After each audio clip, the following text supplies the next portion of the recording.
Bem, pessoal, vamos prosseguir segundo bloco da aula estamos falando sobre o crime de homicídio, já falamos sobre o homicídio simples, já falamos sobre o homicídio privilegiado e agora vamos começar o estudo do homicídio qualificado. Os senhores já devem ter ouvido muitas vezes falar de homicídio qualificado. E o que é um homicídio qualificado? Como eu expliquei para os senhores, uma qualificadora é aquela em que prevê algumas circunstâncias, que acrescentam algumas circunstâncias ao crime, e que quando presentes essas circunstâncias, o crime vai ter uma pena mínima e máxima maior especificadas. Então vai constar a pena de, por exemplo, aqui no caso do homicídio, de 12 a 30 anos. Ou então vai ser assim, as penas serão de reclusão de 12 a 30 anos se o homicídio foi praticado. 2 pontos. Uma das duas situações vai se mostrar assim. No caso do homicídio, então está lá o parágrafo 2º. Se o homicídio é cometido, 2 pontos, mediante paga ou promessa de recompensa ou por outro motivo torpe. Inciso 2º, por motivo fútil. Inciso 3º, com emprego de veneno, fogo explosivo, asfixia, tortura ou outro meio insidioso ou cruel, ou de que possa resultar perigo comum. Inciso 4º, a traição, emboscada ou mediante dissimulação ou outro recurso que dificulte ou torne impossível a defesa do ofendido. Inciso 5º, para assegurar a execução, a ocultação, a impunidade ou a vantagem de outro crime. Inciso 6º, contra a mulher por razões da condição do sexo feminino.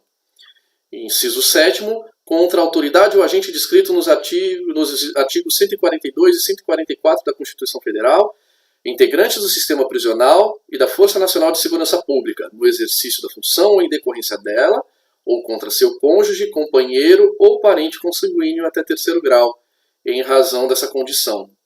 Pena: reclusão de 12 a 30 anos. Então aqui nós temos essa extensa lista de circunstâncias que qualificam o crime de homicídio. Vamos começar então falando do inciso 1º do parágrafo 2º do artigo 121. Eu vou tentar ser rápido, pessoal, porque senão isso aqui vai ficar muito longo, o estudo dessas qualificadoras, tá bom? Então vamos lá. Mediante paga ou promessa de recompensa ou outro motivo torpe. Tá? O que é mediante paga ou promessa de recompensa? É aquela prestação, a paga é aquela prestação de natureza econômica, ou seja, aquela entrega do dinheiro, de uma joia, de um terreno, enfim, de uma fazenda. Quando se fala mediante paga, significa que entregou o dinheiro antes. E aí depois, promessa de recompensa. Mesma coisa, a promessa de recompensa significa, olha, eu vou te dar alguma coisa, mas vai ser depois, tá bom? E aí fala, ou por outro motivo torpe.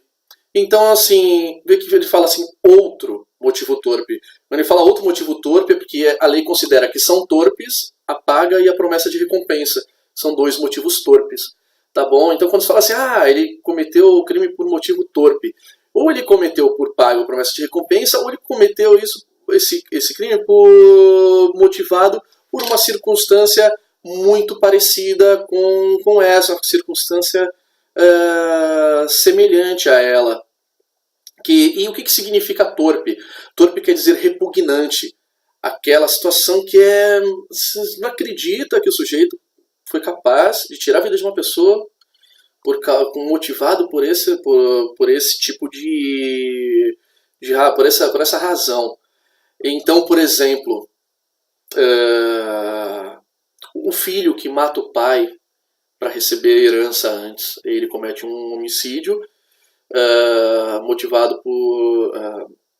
impelido por um motivo torpe. Tá? A mulher que mata o marido para receber o prêmio para receber a indenização do seguro, ela comete um homicídio por motivo torpe.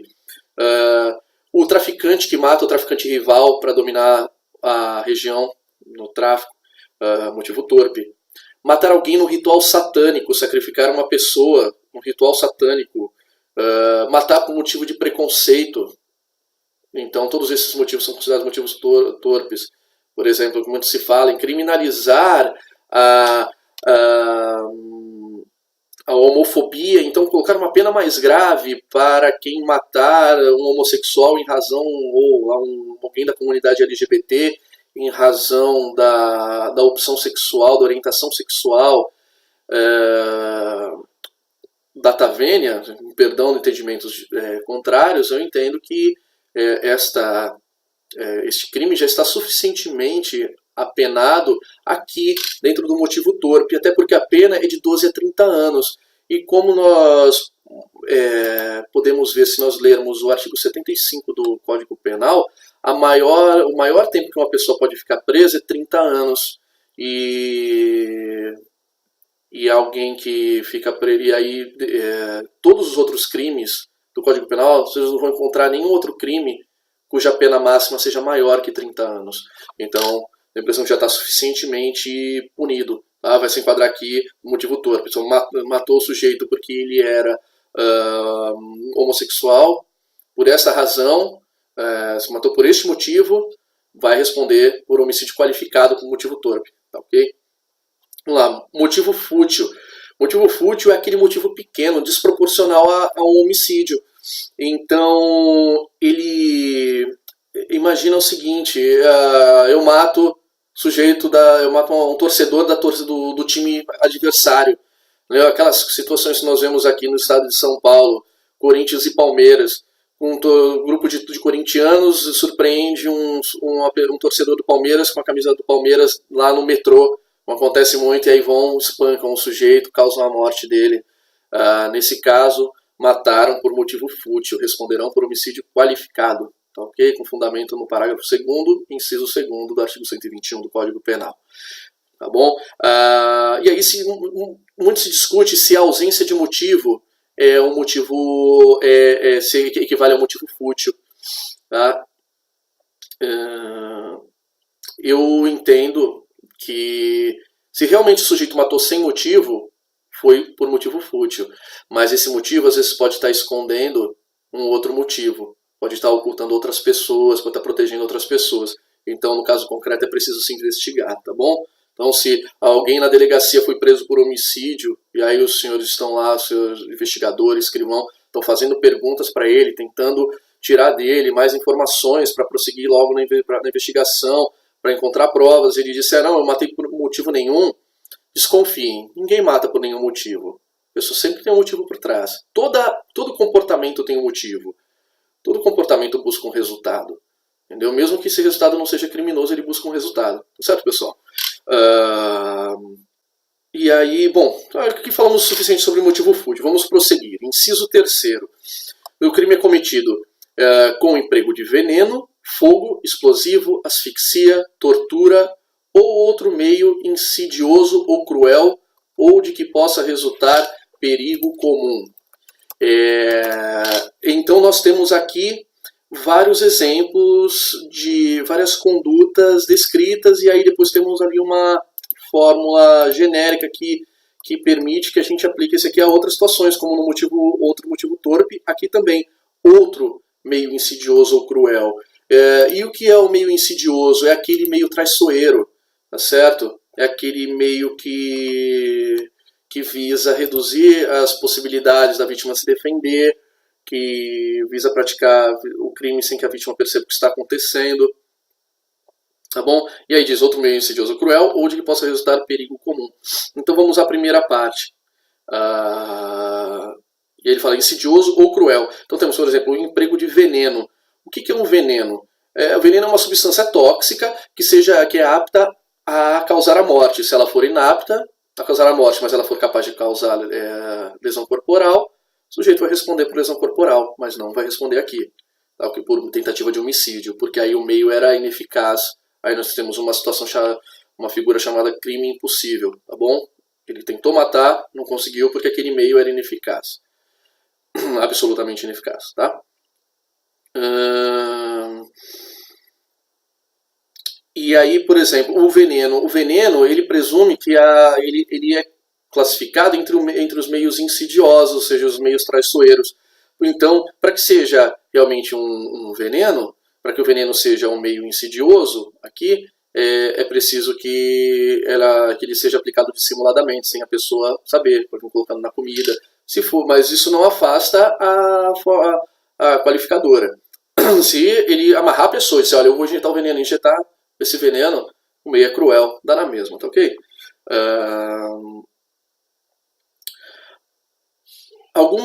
E o veneno, ele tem que ser um veneno por si. Ele não pode ser um veneno para determinadas pessoas. Então, por exemplo, se eu injetar açúcar num diabético, não é veneno, tá?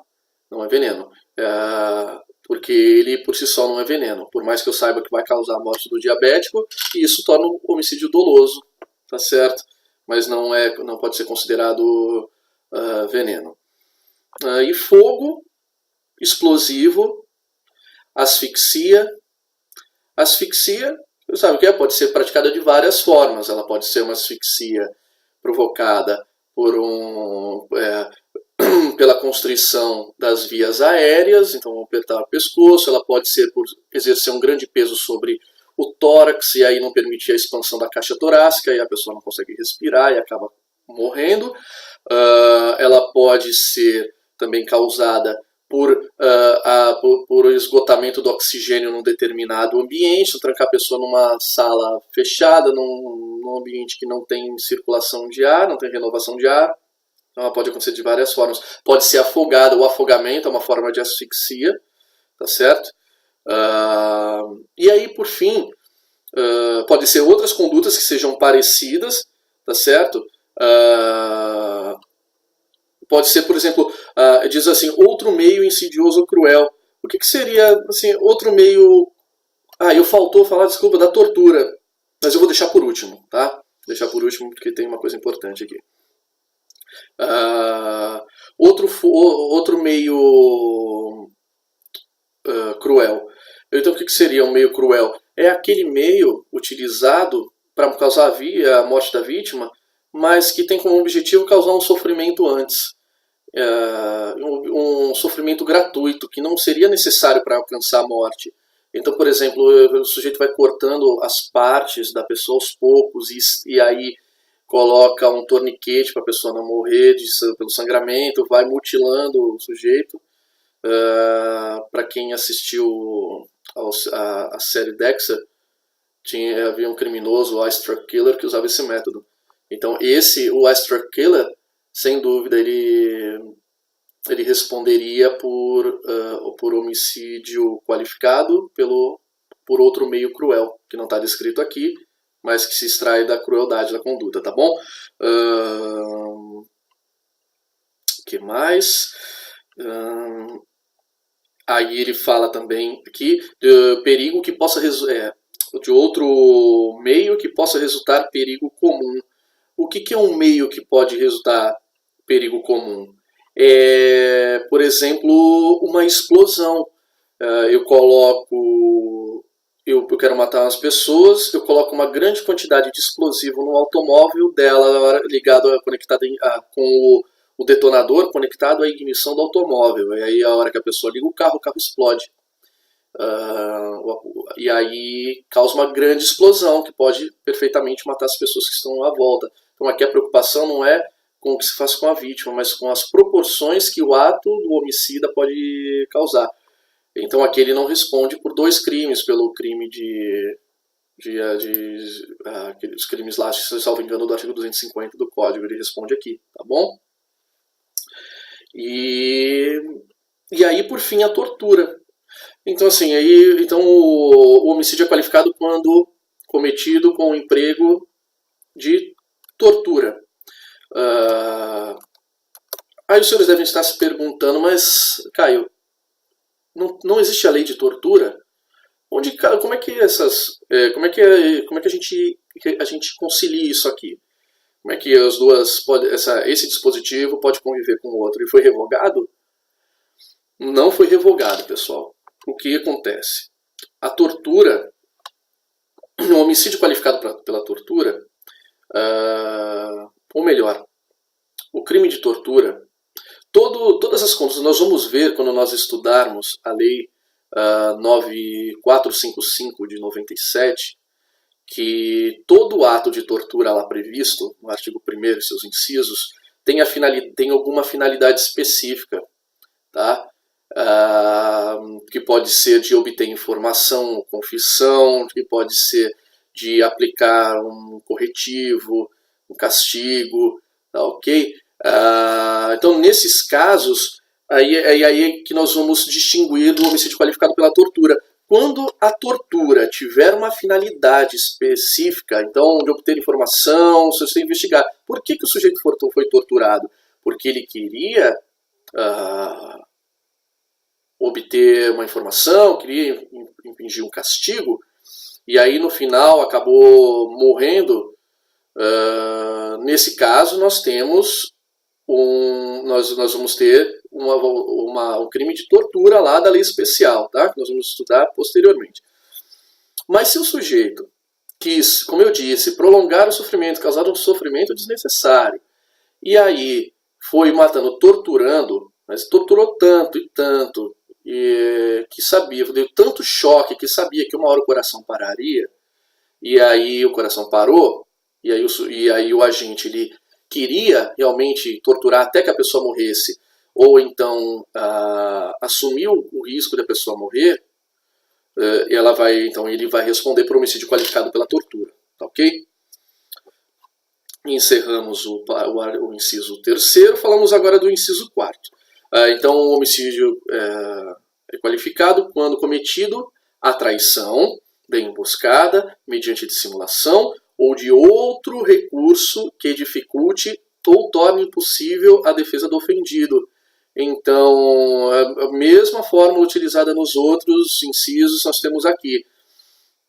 A emboscada, a traição e a dissimulação nada mais são que recursos que dificultam ou que tornam impossível a defesa do ofendido. O ofendido aqui é a vítima, né? Então, a traição é aquela quebra de confiança. Eu me finjo de amigo, então eu sou amigo, mas eu deixei de ser amigo por algum outro motivo e vou e mato, tá? A emboscada é a armadilha, né? É o cerco feito para surpreender e matar, né? A dissimulação é a intenção escondida. Ela é quando o sujeito esconde a intenção de matar, mas não existe uma confiança entre eles. Aquela situação assim, eu sei que o sujeito quer me matar, e eu tenho um pé atrás com ele, e não é meu amigo, mas um dia ele chega assim, ô Caião, vem cá, deixa, porra, cara, e aí? E aí eu vejo que ele vem na minha direção para me abraçar, eu falo, não, deixa ficar só um abraço, ele vai me dar uma facada nas costas, por exemplo. É uma dissimulação, então qualifica o homicídio, tá? E aí outros meios, outros recursos que dificultem ou impossibilitem a defesa da vítima. Aqui tem que estar presente, pessoal, a surpresa. Ela é uma característica, é uma peculiaridade de todas as outras formas, outras circunstâncias que estão descritas antes do ou outro, tá? Então eu vejo que o tipo usa sempre essa fórmula para deixar, porque é impossível prever todas as situações, tá bom? Mas o importante notar que é o seguinte, o entendimento dos tribunais é que o simples fato da pessoa ter sido advertida de que aquilo aconteceria não retira a surpresa, tá? Então, por exemplo, o sujeito que vem ameaçando, eu vou te matar, eu vou te matar, eu vou te matar. Ele vai, surpreende e mata. Isso não retira não afasta a qualificadora, tá bom? Inciso 5º, para assegurar a execução, a ocultação, a impunidade ou a vantagem de outro crime. Então nós temos aqui um homicídio que é praticado com o objetivo de... O homicídio está sempre ligado a um outro crime, como o próprio inciso 5º diz. Ele está conectado com outro crime. Então, por exemplo, se eu mato um sujeito, eu mato, por exemplo, o guarda-costas para sequestrar uma pessoa e aí posteriormente exigir um resgate, esse homicídio ele é qualificado aqui no inciso 5º, tá bom? E aí, mas Caio, parece que às vezes se enquadra em mais de um. Tudo bem, pessoal, mas tem que ver qual é a finalidade, tá? Então, é um motivo torpe, porque o objetivo dele é obter dinheiro, mas a morte do segurança foi para assegurar a execução de outro crime, tá? Então, e outra situação, ocultação, matar uma testemunha do crime. Essa é uma forma de ocultar, de cometer o crime. Tá? A impunidade.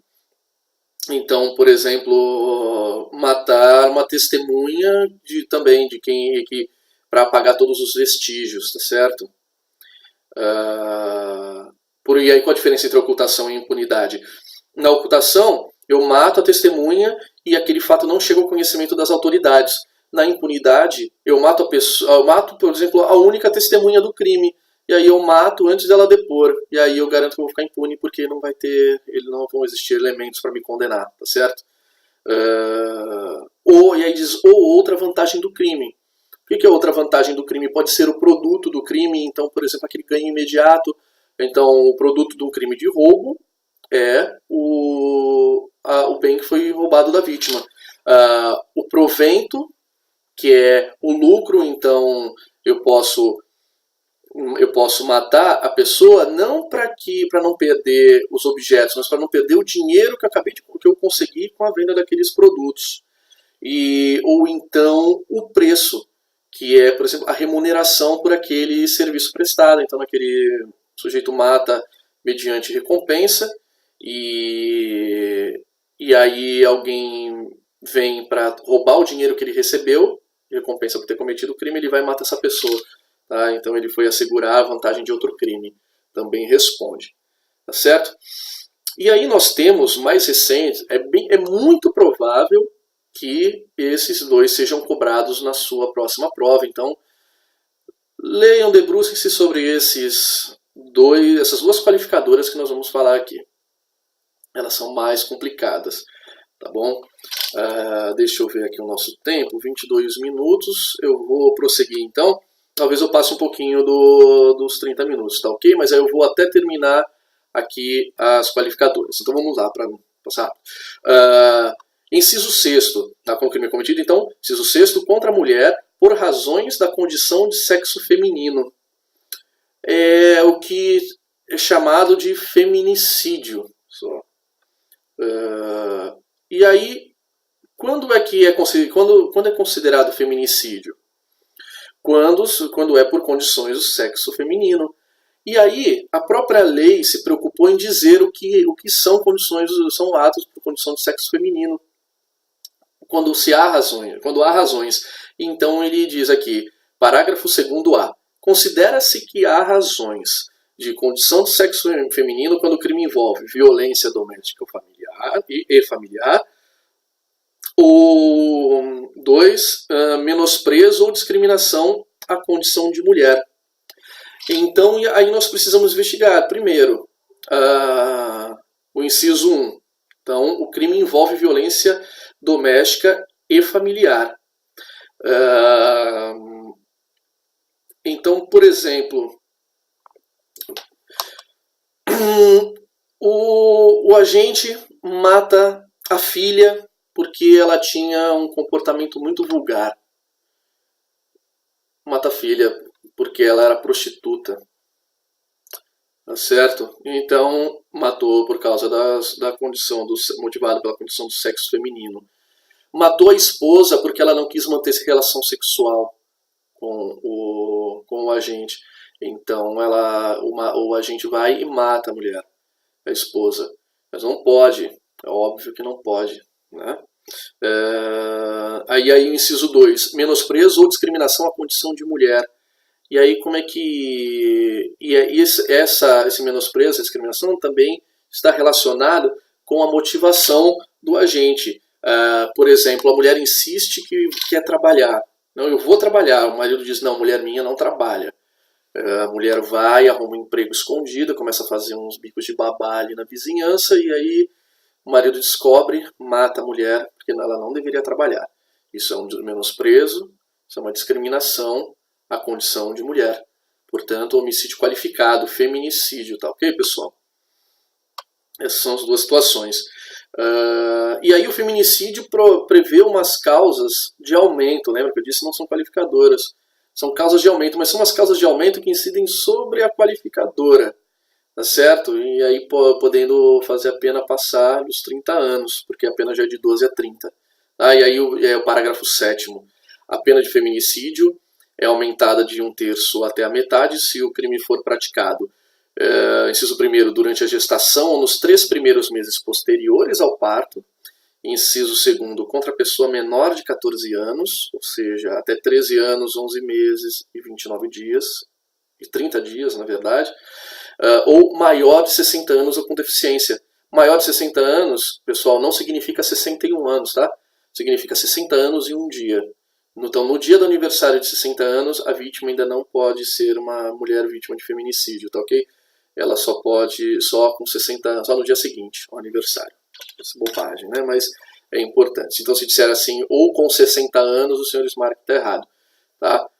Porque fica diferente do conceito de idoso. Idoso, 60 anos é idoso, mas para ser uma mulher vítima de feminicídio com a causa de aumento, só 60 anos e 1 dia, tá bom? Falhas do legislador. Então aí ela pode ser menor de 14 anos, ser maior de 60, ou então ter deficiência. A deficiência, como a lei não diz, pode ser deficiência física ou deficiência mental, tá ok? E aí os conceitos de deficiência, os senhores podem consultar a lei 13.146 de 2016, se não me engano, tá? De 2016. Ela é o Estatuto das Pessoas com Deficiência, lá vai ter os conceitos, tá bom? Mas os conceitos são mais ou menos pacíficos, né? Tá bom. Quanto ao feminicídio, acredito que só leiam novamente, leiam o inciso 6º do parágrafo 2º e leiam o parágrafo 7º. Tá bom, pessoal? Leiam o parágrafo 2º-A também, 2º-A. Tá? É uma sequência lá.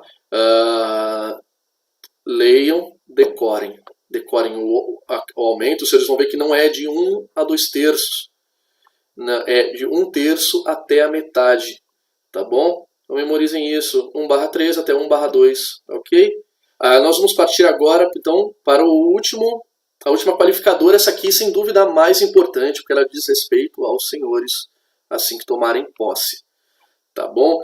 Ela diz o seguinte, que o homicídio é qualificado quando cometido, inciso 7º, contra a autoridade ou agente descrito nos artigos 142 e 144 da Constituição Federal, contra integrantes do sistema prisional, da Força Nacional de Segurança, quando eles estiverem no exercício da função ou em decorrência dela, ou então contra o cônjuge, companheiro ou parente consanguíneo até 3º grau, em razão dessa condição.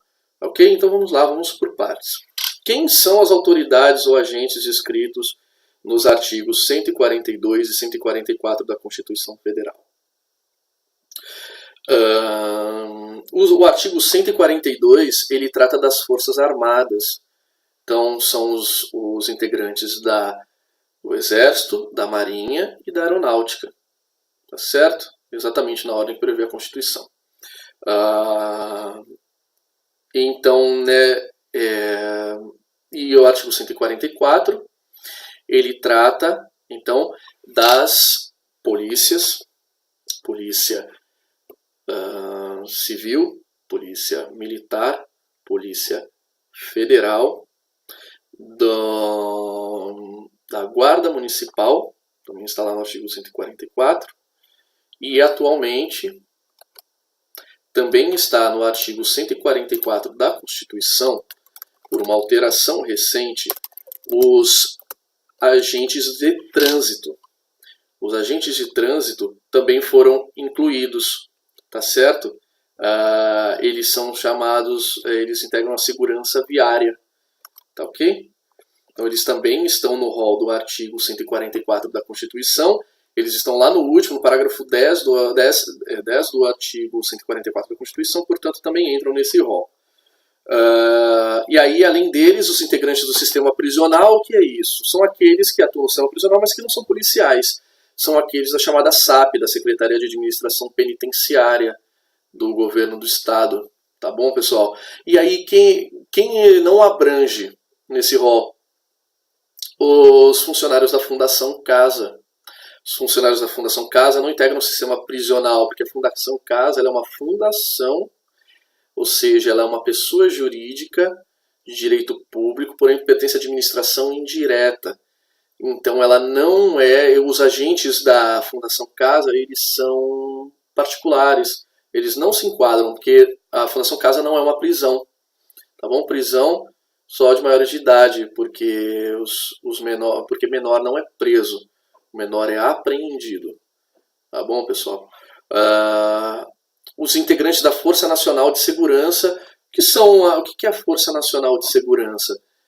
Vocês já devem saber, mas é um órgão, a Força Nacional de Segurança é um órgão federal que recruta policiais dos estados para atuarem em locais determinados, mediante um convênio entre o ministro da Justiça e o governador daqui do estado correspondente. Então, por exemplo, nós temos uma grave crise de violência na cidade de Osasco, e aí o governador não consegue dar conta daquela violência. Então, na cidade de São Paulo, diante das manifestações, o governo não consegue dar conta daquilo, e aí pede reforço federal. Esse reforço federal é feito através do emprego da Força Nacional de Segurança, tá bom? Então eles são abrangidos também. E aí fala aqui, no exercício da função ou em decorrência dela, ou seja, da função. Então esse ato ele tem que ser motivado pela função. Então assim, olha, matador de policiais. Na história, o sujeito tem uma tatuagem do palhaço, então ele é matador de policiais. E aí ele vai e mata o policial pelo simples fato de ele ser policial, ou do militar, como acontece corriqueiramente, né, pessoal? Infelizmente. E aí também, e essa violência ela também pode ser dirigida ao cônjuge, ao companheiro e ao parente consanguíneo até o 3º grau. E aí o que significa isso? O cônjuge é aquela pessoa com a qual a vítima é casada, certo? O companheiro é aquela pessoa com quem a vítima convive em união estável, tá certo? Matar a amante não entra aqui. Ok? Por que não entra? Porque ela é concubina. Tá? E aí de onde a gente vai tirar isso? Lá do Código Civil. Ele vai dizer que não existe união estável durante o concubinato, tá ok? Então, amante, sinônimo de concubina, não tem... se for vítima, não entra nessa qualificadora aqui, tá bom? E aí, parente consanguíneo até o 3º grau. Então, parente consanguíneo até o 3º grau. Primeiro, pessoal, e aí uma grandíssima falha do legislador aqui. Por que consanguíneo? Consanguíneo significa que é de sangue. Por que deixar de fora o filho adotivo? A Constituição diz que os filhos, que não haverá distinção entre filhos. Então, adotados, consanguíneos, aqueles havidos fora do casamento, aqueles havidos fora do casamento, tá certo? Então, não pode haver distinção, mas veio aqui o Código e fez. Professor, então a gente pode corrigir isso porque está na Constituição? Não pode. Não pode porque o direito penal não admite a analogia em prejuízo do réu, a chamada analogia in malam partem. Tá? Não é permitido. Então, a gente não pode estender. Então, o filho adotivo, morto, não é. E aí, outros parentes consanguíneos também, que não vão entrar, a cunhada não entra. Ok? O sogro não entra. Tá? E o que quer dizer até o 3º grau, pessoal? Como é que eu faço a contagem de graus? Eu tenho que ver quantos passos tem até eu me conectar àquela pessoa. Então, por exemplo, o do meu pai é no 1º grau. Do meu irmão é o 2º grau, porque sai de mim, vai para o meu pai, 1, para o meu irmão, 2. Tá?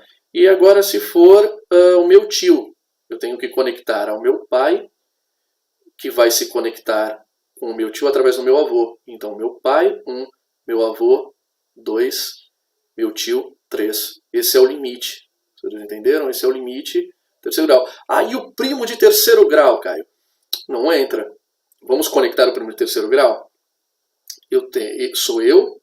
Sou primo dele primo de terceiro, primo por parte, e nem, né, pessoal, o primo mesmo, nem o primo mesmo vai ser de terceiro grau, ele já vai ser de quarto grau. Aquele que a gente chama de primo de primeiro grau, ele é parente de terceiro grau. Então vamos fazer as contas. Olha, eu tenho um primo por parte de pai. Então ele vai se conectar. Para me conectar a ele, eu tenho que ir até o meu pai.